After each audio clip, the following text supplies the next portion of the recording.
बुलढाण्यात मका खरेदीहून मोठा वाद, विक्रमी उत्पादन असूनही खरेदी केंद्रे बंद, शेतकरी अडचणीत.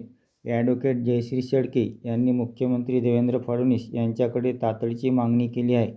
नाफेडचे खरेदी उद्दिष्ट वाढवा, बंद केंद्रे त्वरित सुरू करा. बुलढाणा जिल्हा शेतकऱ्यांचा सवाल.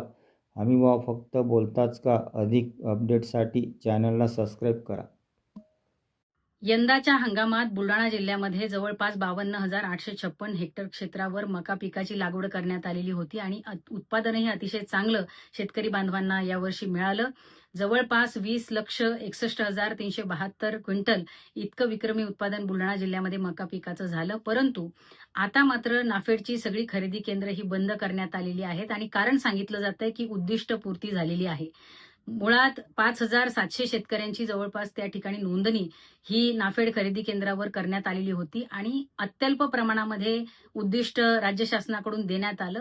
त्याचा परिणाम असा झालाय की शेतकऱ्यांकडे आता माल शिल्लक पडून आहे आणि याचा फायदा मात्र व्यापारी वर्ग घेतोय. एकीकडे शासन सांगतंय की आम्हाला शेतकऱ्यांना हमीभाव द्यायचा आहे आणि दुसऱ्या बाजूला मात्र नाफेडची खरेदी केंद्र अशी जर बंद होत असतील तर त्यामुळे एक प्रकारे शेतकरी बांधवांची आर्थिक लुबाडणूक करण्याचं काम राज्य शासन करतंय. आमची विनंती आहे की बुलढाणा जिल्ह्याचं मका खरेदीचं उद्दिष्ट हे वाढवून देण्यात यावं आणि बंद पडलेली सर्वच्या सर्व खरेदी केंद्र ही तात्काळ सुरू करण्यात यावी.